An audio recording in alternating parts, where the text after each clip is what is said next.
আসসালামু আলাইকুম বন্ধুরা। আজকে তৈরি করে দেখাবো পুরোপুরি কক্সবাজার হোটেল স্টাইলে লইটা শুটকি ভুনা রেসিপি।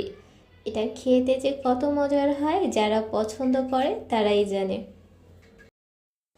এর জন্য প্রথমে 1/8 কাপ তেল নিয়েছি। তেলটা যখন সামান্য গরম হয়ে যাবে তখন এখানে কাটা শুটকিগুলো দিয়ে দিচ্ছি। আর শুটকিগুলো আমি এভাবে কেটে নিয়েছি। শুটকিটা রান্নার পর যাতে ভেঙে না যায় সেজন্য একটু তেলে ভেজে নেব। এখানে লবণ মরিচ কিছুই ব্যবহার করিনি, শুধু গরম পানি দিয়ে ভালো করে শুটকিটা ধুয়ে নিয়ে তারপরে এটাকে ভেজে নিচ্ছি। শুটকিটা কুসুম গরম পানি দিয়ে ধুয়ে নিলে এতে বালি থাকে, আবার অনেক সময় ময়লাও থাকে অনেক। তাই এটা যদি কুসুম গরম পানি দিয়ে ধোয়া হয় এটা পুরোপুরিভাবে ক্লিন হয়ে যায়, আর তার সাথে সাথে শুটকির উপরে এটা তেল তেলে ভাব থাকে সেটাও চলে যায়। আমি এখানে 50 গ্রাম লইটা শুটকি নিয়েছি, আর এই শুটকিটাকে একটু লাল লাল করে ভেজে নেব।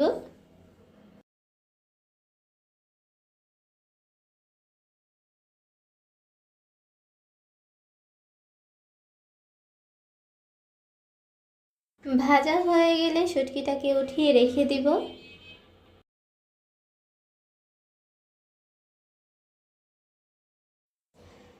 শুটকি ভাজার তেলেই এখানে দুটো বড় সাইজের রসুন নিয়েছি। আর হোটেলে কিন্তু রসুনের কোয়াগুলো আস্তে আস্তেই থাকে। আমি একটু মোটা করে কেটে নিয়েছি আর একটু ব্রাউন কালার করে ভেজে নিচ্ছি। রসুনটা যখন ভাজা হয়ে যাবে তখন এখানে 1.5 কাপের মতো পেঁয়াজ কুচি দিয়ে দিচ্ছি।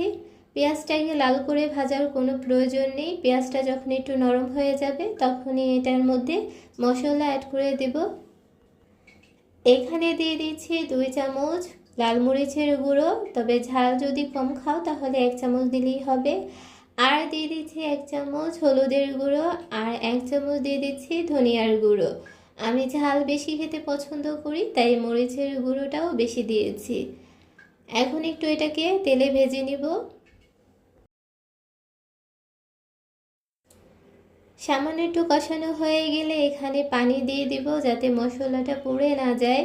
আর এই পর্যায়ে এসে 1 চামচ আদা রসুন বাটা দিয়ে দিচ্ছি। এখন সব কিছুকে মিশিয়ে নিয়ে 1.5 থেকে 2 মিনিটের জন্য এটাকে কষিয়ে নিব। কষানো হয়ে গেলে তেলটা আলাদা হয়ে যাবে, আর এই পর্যায়ে এসে স্বাদ মতো লবণ দিয়ে দিচ্ছি। এখন এখানে শুটকিগুলো দিয়ে দিচ্ছি, আর শুটকিটাকে দিয়েও আমি একটু কষিয়ে নিব। 2-3 মিনিট কষানোর পর এখানে 1.5 কাপের মতো পানি দিয়ে দিচ্ছি। পানিটা দিয়ে একটু মিশিয়ে দিচ্ছি। আর কাঁচামরিচের একটা ফ্লেভার আর তার সাথে ঝালের জন্য এখানে কয়েকটা কাঁচামরিচ আমি ফালি করে কেটে নিয়েছি। তোমরা চাইলে এখানে আস্ত কাঁচামরিচও দিতে পারো, শুধু ফ্লেভারের জন্য আমি ঝাল খাবো এর জন্য মাঝখান থেকে কেটে দিয়েছি। ঝালটা তোমাদের ইচ্ছে মতো। এটাকে রান্না করে নিয়েছি 10 থেকে 12 মিনিটের মতো। পানিটা অনেকটা শুকিয়ে গেছে। এটা আমি পুরোপুরি ভুনা করে নিব। আরও 10 মিনিট এটাকে চুলায় রান্না করে নিব। দেখতেই পাচ্ছ বন্ধুরা, আরও 10 মিনিট পর এটা পুরোপুরি ভুনা ভুনা হয়ে গেছে। এখন এখানে অল্প কিছু ধনিয়া পাতা কুচি দিয়ে দিচ্ছি। এটা না দিলেও চলবে, তবে এটা দিলে এক্সট্রা একটা ফ্লেভার আসে আর ভালোও লাগে। এখন এটাকে চুলা থেকে নামিয়ে পরিবেশন করে নিলাম। তো দেখতেই পাচ্ছ বন্ধুরা কতটা সহজ উপায়ে তৈরি করা যায় ভীষণ মজার এই লইটা শুটকি রেসিপি। এটা কিন্তু খেতে ভীষণই মজার হয়। যারা পছন্দ করো তারা তো জানোই এটা কীরকম মজার হয়। আর কক্সবাজারে কিন্তু এই স্টাইলেই রান্না করা হয়।